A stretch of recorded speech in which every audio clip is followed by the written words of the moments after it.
నమస్తే అండి. నా పేరు డాక్టర్ అప్పలనాయుడు శాసపు. నేను అమెరికాలో గత 15 సంవత్సరాలుగా డాక్టర్గా పనిచేస్తున్నాను. నేను క్యాన్సర్ స్పెషలిస్ట్ని. నా ఇంట్రెస్ట్ ఏంటంటే life style medicine, next cancer prevention. మన లైఫ్ స్టైల్ ద్వారా మన జబ్బులు మనమే ప్రివెంట్ చేసుకోవడము, క్యూర్ చేయడం అనేది నా మోటో.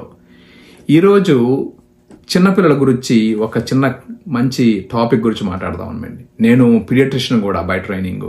నాకు 2 పిల్లలు ఉన్నారు. సో నేను చెప్పేవన్నీ కూడా మా పిల్లలకి నేను చేస్తున్నాను. నేను చెప్పేది నేను చెప్తున్నాను తప్ప ఏదో బుక్స్ చదివేసి చెప్పట్లేదు. ఇవన్నీ కూడా నేను రీసెర్చ్ చేసి ఇది మంచిది, నా కిడ్స్కి మంచిది, అదే మంచి అందరికీ చెప్దామని చెప్పేసి చేస్తున్నాను. సో అందులో భాగంగా ఈరోజు చిన్నపిల్లలు ఏమేమి తింటున్నారు ఉదయం నుంచి సాయంత్రం వరకు, అందులో మంచి ఏముంది, చెడేముంది, ఎటువంటివి మనం అవాయిడ్ చేయాలనేది చెప్తాను నేను. ఇప్పుడు మా పిల్లలే తీసుకోండి. మార్నింగ్ లేచిన వెంటనే బ్రేక్ఫాస్ట్ అంటారు. లేచిన వెంటనే సో బ్రేక్ఫాస్ట్ విషయం మాట్లాడదాము. బ్రేక్ఫాస్ట్ ఎటువంటివి మంచివి కాదు, ఎటువంటి మంచివి మాట్లాడుకుందాం కిడ్స్కి. ఫస్ట్ ఆఫ్ ఆల్, మీ ఇంట్లో ఎటువంటి బ్రేక్ఫాస్ట్ మీ పిల్లలకు పెడతారో మీరు కామెంట్లో షేర్ చేయండి. మనము డిస్కస్ చేసుకుందాము. మీకు ఏమైనా క్వశ్చన్ ఉంటే దాని గురించి. మా ఇంట్లో బ్రేక్ఫాస్ట్ ఎలా ఉంటాయంటే, ఒకరోజు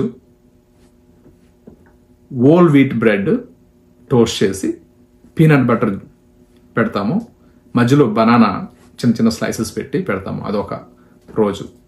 సేమ్ బ్రేక్ఫాస్ట్ ఎవ్రీడే ఉండదు. ఇంకొక రోజు ఇడ్లీ పీనట్ చట్నీ పెడుతుంది. ఇడ్లీలో కూడా 50% రవ్వ, 50% ఈ ఉరుద్దాలు వేసి నా రోట్లో రుబ్బి, లైక్ స్టోన్ గ్రైండర్ ఉంది దాంట్లో పెట్టి, సో 4 ఇడ్లీస్ తింటారు వాళ్ళు, ఈచ్ వన్. నాకు 9-year-old 10-year-old. సో అది బ్రేక్ఫాస్ట్. ఇంకొక రోజు ఏమవుతుందంటే, రేర్లీ వీ డూ దిస్, అదే హోల్ వీట్ బ్రెడ్కి మధ్యలో మిక్స్డ్ ఫ్రూట్ జాము స్లైట్గా చాలా ఒక సైడ్కి రాసి వేస్తాము. ఇంకొకసారి ఆమ్లెట్ ఉంటుంది. జస్ట్ ఎగ్ వైట్స్ ఎక్కువ ఉండి ఎల్లో ఒక 3 eggs వేస్తే ఒకదానికి ఉంచి 2 ఇడ్లీకి ఎల్లో తీసి పడేస్తాము. ఆ 3 eggs అది ఆమ్లెట్, మధ్యలో బ్రెడ్ ఒక స్లైస్ హోల్ వీట్ లేదంటే మల్టీగ్రెయిన్ బ్రెడ్ పెట్టి వేస్తాము. ఇంకొక రోజు వాళ్ళకి పెసరట్టు ఉంటుంది. ఇంకొక రోజు మళ్ళీ ఇడ్లీ రిపీట్ అవ్వచ్చు. ఈ విధంగా ఉంటుంది. సో 7th డే వాళ్ళు ఏం చేస్తారంటే సీరియల్స్, ఈ మల్టీగ్రెయిన్ సీరియల్స్ కొంచెం మిల్క్లో, స్కిమ్డ్ మిల్క్లో తాగుతారు. సో నేను ఎందుకు చెప్పాను అంటే, ఎవ్రీడే సేమ్ ఇవ్వట్లేదు. దానివల్ల different nutrients, different minerals, vitamins ఏంటంటే వేరే వేరే ఫుడ్స్ నుంచి వచ్చిన వల్ల వాళ్ళు ఓవరాల్గా బ్యాలెన్స్డ్గా అన్ని న్యూట్రియంట్స్ వెళ్తాయి. ఒకటి. రెండోది, నేను చెప్పిన బ్రేక్ఫాస్ట్లో కార్బోహైడ్రేట్స్, సింపుల్ కార్బోహైడ్రేట్స్ లేదంటే యాడెడ్ షుగర్ గట్టా లేకుండా ట్రై చేస్తాను, ఎక్సెప్ట్ మిక్స్డ్ జామ్లో తప్ప. మిక్స్డ్ జామ్ అనేది చాలా షుగరీ థింగ్. అది వి ట్రై టు అవాయిడ్. ఒక్కొక్కసారి అసలు ఇవ్వము. సో నేను ఎందుకు బ్రేక్ఫాస్ట్ గురించి మాట్లాడదాం అంటే, చాలామంది మన ఇంట్లో జామ్ కానీ కెచప్లు కానీ లెఫ్ట్ అండ్ రైట్ వాడుతున్నాం మనం. మీరు ఒక్కసారి jam, mixed fruit jam any brand తీసుకోండి, ఒకసారి చూడండి ఎంత ఉంటుందో, క్యాలరీస్ ఎంత ఉంటుంది, షుగర్ ఎంత ఉంటుందని. నేను ఇక్కడ రాసుకున్నాను, I don't want to forget this అనేసి. ఇందులో చూసుకుంటే 14 grams ఆఫ్ షుగర్ ఉంటుందండి. ఒక టేబుల్ స్పూన్ జామ్లో 14 grams ఆఫ్ షుగర్ ఉంటుంది అనమాట. 14 grams ఒక టేబుల్ స్పూన్తో ఆపిస్తే మనము. ఓకే. అదే న్యూటెల్లా తీసుకోండి. ఈ మధ్యన ఇండియాలో కూడా న్యూటెల్లా ఎక్కడ పెడితే అక్కడ దొరుకుతుంది. న్యూటెల్లాలో కూడా అలానే ఉంది, చాలా ఎక్కువ ఉందన్నమాట. న్యూటెల్లాలో చూసుకుంటే 11 grams ఆఫ్ షుగర్ ఉంది. కెచప్లో తీసుకుంటే 15 grams ఆఫ్ షుగర్ ఉందండి. ఒక్క టేబుల్ స్పూన్లో 15 grams ఆఫ్ షుగర్ కెచప్లో. మనము ఇంత కెచప్తో ఆపము, చాలా ఎక్కువ కెచప్తో పెడతాం అనమాట. మార్నింగ్ ఏదైనా తిన్నా, శాండ్విచ్ అవ్వచ్చు, ఏదైనా అనమాట. సో ఓవరాల్గా మీరు ఈ హై షుగర్ కాంటెంట్ ఉన్నవి పిల్లలకి అవాయిడ్ చేయండి. వారానికి ఒకసారి పెట్టచ్చు. నిజంగా కావాలనుకుంటే ఆల్టర్నేటివ్స్ ఆలోచించండి. కొంచెం తక్కువ రాయడము, లేకపోతే ప్రోటీన్ ఎక్కువ ఉండి కార్బోహైడ్రేట్స్ తక్కువ ఉన్నాయి, చూడండి. ఆమ్లెట్ మంచిది, ఓట్ మీల్స్ లేకపోతే సీరియల్స్ విత్ మిల్క్ కానీ, లేకపోతే ఇందాక అనుకున్నాము ఇడ్లీ మీకు ఇంట్లో వండుకుంటే ఇడ్లీ మంచిదే, ఎస్పెషల్లీ ఫర్మెంటెడ్ కనుక. అది పోర్షన్ సైజ్ కూడా ఇంపార్టెంట్ అనమాట. సో మార్నింగ్ లేచిన వెంటనే ఈ కంప్లైంట్ తాగితే మంచిది, వీవా తాగితే మంచిది, బోర్న్విటా తాగితే మంచిది అని చెప్పేసి చాలా చాలా యాడ్స్ విన్నాం మనము. None of them are true అండి. అవన్నీ మార్కెటింగ్ జిమ్మిక్స్. మీరు ఏ బోర్న్విటా సీసా కానీ, లేకపోతే కాంప్లైన్ కానీ, వీవా కానీ, వైవా కానీ, what ever you call it, అన్నిట్లో చూడండి బూస్ట్ అవ్వచ్చు, మొత్తం షుగరే ఉంటుంది. అందులో కొంచెము కోకోవా అవ్వచ్చు, కొంచెము ఈ వీటు నుంచి లేదంటే మేజ్ నుంచి తీసిన ఎక్స్ట్రాక్ట్ అవ్వచ్చు తప్ప ఫుల్లీ కార్బోహైడ్రేట్ లోడెడ్ అండి. అది try to avoid that. Milk మీకు పెట్టాలనుకుంటే పిల్లలకి లో ఫ్యాట్ మిల్క్ లేదంటే 2% ఫ్యాట్ మిల్క్ ఇవ్వండి గ్లాస్తో, మంచిదే తప్ప అందులో ఏది యాడ్ చేయొద్దు, షుగర్ కూడా యాడ్ చేయొద్దు. అది ఇంపార్టెంట్. సో ఇది బ్రేక్ఫాస్ట్లో ఆలోచించవలసింది మనము. ఎందుకంటే మోస్ట్ ఆఫ్ ద టైం లేచిన వెంటనే వాళ్ళకు ఫాస్ట్గా ఏదో ఇవ్వాలని చెప్పేసి మనము ఒక్కోసారి తెలియకుండా మిస్టేక్లు చేస్తాం కనుక చూజ్ వైజ్లీ. మీరు ఏది పెట్టినా బ్రేక్ఫాస్ట్లో ఎంత షుగర్ వాల్యూ ఎంత ఉంది చూడండి, తగ్గించుకోండి. ప్రోటీన్ ఉండేది చూసుకోండి, కొంచెం ఫ్యాట్ ఉన్నా పర్వాలేదు. ఈ విధంగా అనమాట.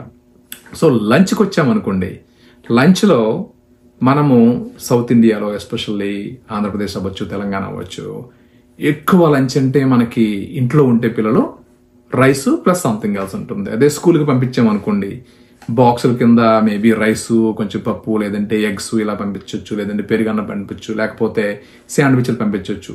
ఇప్పుడు అందులో కూడా చూడండి వైట్ బ్రెడ్ వాడడం అనేసి వీట్ బ్రెడ్ వాడండి, వీలైతే మల్టీగ్రెయిన్ బ్రెడ్ వాడండి. ఓకే, మీరు ప్రోటీన్ కింద ఒకవేళ మీరు ప్యూర్ వ్యాగన్ కాకపోతే ఎగ్ వాడచ్చు, లేదంటే ఫిష్ వాడచ్చు, లేదంటే చికెన్, బ్రెస్ట్ లీన్ మీట్స్ కింద ఉంటుంది కదా, ఫ్యాట్ తక్కువ ఉన్నది, అది వాడుకోవచ్చు. లెంటిల్స్ కానీ, ఈ దాల్స్ కానీ, లెగ్యూమ్స్ కానీ, బీన్స్ కానీ, వెజిటబుల్స్ ఇవన్నీ యాడ్ చేయండి. రైసే పెట్టాలనుకుంటే మీరు తక్కువ పెట్టండి, రైస్ తక్కినవి ఎక్కువ పెట్టండి. ఈ స్నాక్ కింద, డిజర్ట్స్ కింద అని చెప్పేసి మీరు ఒక చాక్లెట్ పంపించడము, లేకపోతే ఇలాంటివి మాత్రం చేయొద్దు. మీరు స్నాక్ కావాలంటే హెల్దీ స్నాక్స్ ఏంటంటే ఫ్రూట్స్ ప్లస్ నట్స్ అండి. ఇంట్లో అన్ని రకాల నట్స్ పెంచుకోండి. మా ఇంట్లో అయితే ఒక 8-9 డబ్బాలు ఉంటాయి అనమాట, నాకు కానీ పిల్లలకి కానీ అనమాట. స్నాక్ అవ్వచ్చు, లేదంటే నా lunch main nuts and fruits ఉంటాయి నాకైతే 100%. సో ఏ రకాల నట్స్ అవ్వచ్చు, ఆల్మండ్స్ అవ్వచ్చు, క్యాష్యూస్ అవ్వచ్చు, పీనట్స్, వాల్నట్స్, హేజల్ నట్స్, చాలా రకాలు ఉంటాయి అనమాట నట్స్. యుఎస్లో అవ్వచ్చు, ఇండియాలో అవ్వచ్చు. అవన్నీ మీరు సాల్ట్ చేయవద్దు, ఎక్కువ వేయొద్దు, డీప్ ఫ్రై వద్దు. సో సింపుల్గా ఉన్నవి పెట్టుకోండి. కొంచెం నట్స్ అలవాటు చేయండి, అదే మంచి స్నాక్ అవుతుంది అనమాట మీకు. సో ప్రోటీన్ ఎక్కువ ఉంటుంది, మంచి ఫ్యాట్స్ ఉంటాయి కనుక. సో అది స్నాక్ ఐడియాస్ చూసుకుంటే. అంతే తప్ప ఒక 4 చాక్లెట్ పంపిద్దామను, లేకపోతే ఇంకా ఏదో హాట్ పంపిద్దాము, లేదంటే ఒక స్వీట్ పెడదామని చెప్పేసి మాత్రం పిల్లలకు అలవాటు చేయొద్దు. నెక్స్ట్ ఈవినింగ్ వచ్చిన వెంటనే పిల్లలు స్కూల్ నుంచి వచ్చిన తర్వాత, లేదంటే వీకెండ్ ఆడిన తర్వాత బాగా అలసిపోయారు, కొంచెం మనం ఏదైనా డ్రింక్ ఇద్దాం అనుకుంటే అప్పుడు water is the best drink అండి. ఐ నో కిడ్స్కి నచ్చకపోవచ్చు వాటర్ అనేది. అలా కానప్పుడు మీరు ఫ్రూట్ జ్యూస్ ఇవ్వాలనుకుంటే పోర్షన్ ఇంపార్టెంట్, తక్కువ ఇవ్వండి. రెండోది ఈ మాజాలు ఇటువంటి ఉంటాయి చూడండి, ఫ్రూట్ జ్యూస్ అంటారు తప్ప 10 to 20% ఫ్రూట్ ప్యూరీ ఉంటుంది అందులో, తగ్గిందంతా షుగరే. ఒక్కసారి చూసుకోండి మీరు నేను చెప్పిన తర్వాత. ఈ మాజా కానీ ఎనీ ఫ్రూట్ జ్యూస్ అనేవి డోంట్ డూ ఇట్ అండి. ఒక్కసారి అలవాటు అయిపోయిందంటే షుగర్ ఎంత ఎడిక్షన్ అంటే పిల్లలకు నాకు అదే కావాలి అంటారు తప్ప వాళ్ళు మానరు తినడము. అది కనుక మీరు ఈవినింగ్ వచ్చినప్పుడు, లేదంటే ఆడి వచ్చిన తర్వాత వేరే ఆల్టర్నేటివ్ చూడండి. నిజంగా నచ్చితే కోకోనట్ వాటర్ ఇవ్వచ్చు, లేదంటే రెగ్యులర్ వాటర్ ఇవ్వచ్చు, లేదంటే కొంచెం జ్యూస్ ఇవ్వచ్చు. ఈ గ్యాడరేడ్, పవరేడ్ అని ఉంటాయి చూడండి, అవి కూడా మోతాదు తగ్గించుకొని ఇవ్వండి. అందులో కూడా ఫుల్ షుగరే లోడెడ్, వైటమిన్స్ అన్నీ ఉండొచ్చు కానీ. ఓకే, సో అది. ఇంకా స్నాక్స్ కావాలంటే ఓల్డ్ ఫ్రూట్స్ అనుకున్నట్టు యాపిల్ అవ్వచ్చు, ఏదైనా యాజ్ ఎ ఓల్డ్ అలవాటు. ఇనీషియల్గా వాళ్ళకి ఫ్రూట్ జ్యూస్ అలవాటు అయిన తర్వాత పండు తినాలంటే ఇష్టం ఉండదు. ఆరెంజ్ ఏదైనా దగ్గరుండి మీరు ఎంకరేజ్ చేస్తూ నేర్పండి వాళ్ళకి. మొత్తం ఆరెంజ్ పీల్ తీసిన తర్వాత ఆ ముక్కలు తినమండి. సో దానివల్ల ఫైబర్ ఉంటుంది, చాలా మంచి ఆరోగ్యం ఉంటుంది, కాన్స్టిపేషన్ ప్రాబ్లమ్స్ ఉండవు, ఏమీ ఉండవు. చిన్నపిల్లలు అది ఒక పెద్ద ప్రాబ్లం కాన్స్టిపేషన్. ఎందుకు? కార్బోహైడ్రేట్స్ బాగా ఎక్కువైపోవడం వల్ల, ఈ స్టార్చీ ఫుడ్స్ ఎక్కువైపోవడం వల్ల అనమాట. వాటర్ తాగరు, దానివల్ల ఉంటుంది. ఇది లంచ్ గురించి. మా ఇంట్లోకి వస్తే మాత్రం లంచ్ పిల్లలకి ఒకరు నట్స్ పట్టుకెళ్తారు, ఒకరు చిన్న చికెన్ రోల్ ఉంటుంది, వీటితో పెట్టిన రోలు పట్టుకెళ్తారు, ఇంకొకరు ఫ్రూట్స్, సగం ఫ్రూట్స్, నెక్స్ట్ ఈ సేమ్ కొంచెం ఒక బన్ ఉంటుంది, which is not very good, but ఒక్క బన్నే పెడతాం మేము దానికి. కొంచెం పిక్కీ ఈటర్ కనుక still we encourage him healthy హ్యాబిట్స్కి. ఫ్రూట్స్ అయితే ఉంటాయి, గ్రేప్స్ అవ్వచ్చు, లేకపోతే చెర్రీస్ కానీ కొంచెం పెడతాం అనమాట వాళ్ళకి లంచ్కి. సో సాయంత్రం వస్తే కల్లా మనం అనుకున్న స్నాక్స్ ఎలా చేసుకోవాలని, మా పిల్లడైతే యూజువల్లీ స్నాక్సే కావాలనుకుంటే మాత్రము ఫ్రూట్స్ కట్ చేసి ముక్కలుగా ఇచ్చేస్తాం అనమాట. జ్యూస్లో అయితే 0 జ్యూసెస్, లేదంటే డైరెక్ట్గా ఆరెంజ్ని ఇచ్చేస్తే వాళ్ళే పీల్ చేసుకుని వాళ్ళే తింటారు అనమాట. సో డిన్నర్ వరకు వచ్చింది అనుకుంటే డిన్నర్ సేమ్ మీరు లంచ్ లాగా ఆలోచించండి. మీరు రైస్ పెట్టారనుకుంటే రైస్ పోర్షన్ తగ్గించుకొని కర్రీస్, వెజిటబుల్స్ గ్యారంటీగా ఇంక్లూడ్ చేయండి. ఫైబర్ ఉంటుంది కనుక చాలా మంచిది. ప్రోటీన్ ఉందో లేదో చూసుకోండి. పిల్లలు ఎదిగే వయసులో ప్రోటీన్ ఇంపార్టెంట్. ప్రోటీన్ ఏంటంటే బిల్డింగ్ బ్లాక్స్ కనుక మంచి మజిల్స్ పెరగడానికి కానీ, బాడీ పెరగడానికి కానీ, కొత్త సెల్స్ తయారవడానికి కానీ మంచిగా ఉంటుంది కనుక ప్రోటీన్. వెజిటేరియన్స్ అనుకుంటే ఎగ్ మీద, లేదంటే సోయ్ బీన్స్, వేరే టైప్స్ ఆఫ్ బీన్స్లో ఉంటాయి ప్రోటీన్, మీరు రిలై అవ్వచ్చు. నెక్స్ట్ నాన్ వెజిటేరియన్స్ అంటే వెజ్తో పాటు అన్ని తిండా అనుకున్న వాళ్ళకి ఫిష్ కానీ, చికెన్ కానీ ఇలా చూసుకోండి. సో ఇది డిన్నర్కి. సో ఓవరాల్గా నేను చెప్పేది ఏంటంటే, మీరు మెటబాలిక్ సిండ్రోము, ఈ డయాబెటీస్ కాంప్లికేషన్స్, వేరే ప్రాబ్లమ్స్, ఒబేసిటీ ప్రాబ్లమ్స్ అరికట్టాలంటే మీరు చిన్నప్పుడే మీ పిల్లల్ని తినే ఫుడ్ గురించి ఆలోచించండి. వాళ్ళకి డిసిప్లైన్ నేర్పండి అనమాట, ఫుడ్ డిసిప్లైన్ అనమాట. ఎస్పెషల్లీ పార్టీలకు వెళ్ళినప్పుడు, లేదంటే ఫ్రెండ్స్ గెట్ టుగెదర్, లేదంటే ఫ్రెండ్స్ ఇన్వైట్ చేసినప్పుడు ఒక్కోసారి మనము మర్చిపోయి డిసిప్లైన్ మర్చిపోతాం అనమాట. అందరూ వచ్చారు కదా, సరేలే కేకులు తినొచ్చులే, వాళ్ళు తిని ఈరోజు చాక్లెట్ తినేలే, ఈరోజు స్మూతీలు తాగని, లేకపోతే ఈరోజు అది తిని చేయని పర్వాలేదు అనుకుంటాం. కానీ ఇప్పుడు ఈ మోడర్న్ సొసైటీలో ఏమైందంటే పార్టీలు కామన్ అయిపోయండి. వారానికి గ్యారంటీగా 2 పార్టీలు, ఒక్కోసారి మిడిల్ ఆఫ్ ద వీక్లో కూడా పార్టీ ఉంటుంది. దానివల్ల మాటికి కేక్స్ దొరుకుతాయి. ఒకప్పుడు, ఇప్పుడు మా జనరేషన్లో అవ్వచ్చు, మీ జనరేషన్లో అవ్వచ్చు, చూసుకుంటే 20-30 years బ్యాక్ కేక్ అనేది ఎప్పుడో నెలకు ఒకసారి దొరికింది అనమాట, పార్టీకో దేనికో, లేదా బర్త్డే పార్టీకో. ఇప్పుడు అలా కాదు, కేక్ అనేది బర్త్డే కూడా అవసరం లేదు. ఇలా వాల్మార్ట్కో లేదంటే ఇంకేదో షాప్కి వెళ్తే, బేకరీకి వెళ్తే నచ్చిందంటే కేక్ ఆర్డర్ చేసుకొని తినవచ్చు, అంత ఈజీ. అఫోర్డబిలిటీ పెరిగింది. అట్ ద సేమ్ టైమ్ వాళ్ళని చూసి వీళ్ళని చూసి అది బాగుంది అంటున్నారే ఇన్స్టాగ్రామ్లో, మేము ట్రై చేద్దామని చెప్పి చేస్తున్నాము. కానీ దానివల్ల ఆరోగ్యం పాడవుతుందండి. మీరు ఆస్తి ఇవ్వవసరం లేదు మీ పిల్లలకి, మంచి ఆరోగ్యం ఇవ్వండి, మంచి బుద్ధులు నేర్పండి.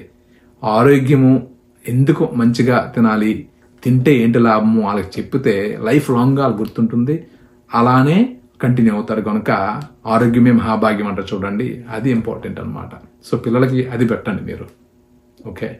ఓకే నేను అఫోర్డ్ చేయగలను కనుక మా పిల్లలు కేకులు తింటే మంచిది, చాక్లెట్లు తింటే మంచిది, because I can afford, because I have money అనుకుంటే అది మనల్నే మోసం చేసుకున్నట్టు అనమాట.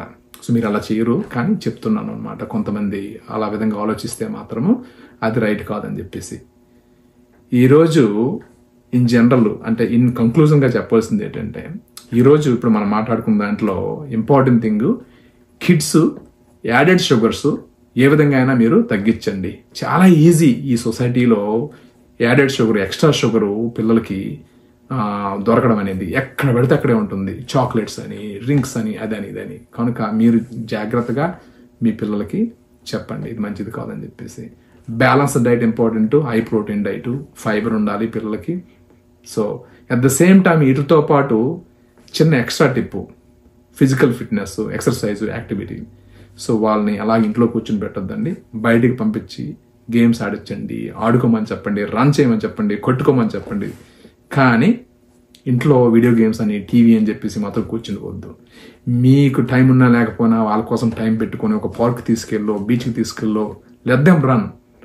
ఆ నేచర్లో ఉండి ఆ ఎనర్జీ కన్జ్యూమ్ వాళ్ళు చేస్తే మాత్రము వాళ్ళకి ఫిట్నెస్ అంటే ఏంటి తెలుస్తుంది, ఆరోగ్యంగా ఉంటారు. అది. సో మీకు ఈ వీడియో నచ్చుంటే మీ ఫ్రెండ్స్తో షేర్ చేయండి, నా ఛానల్ సబ్స్క్రైబ్ చేయండి. I will do more videos. Thank you so much.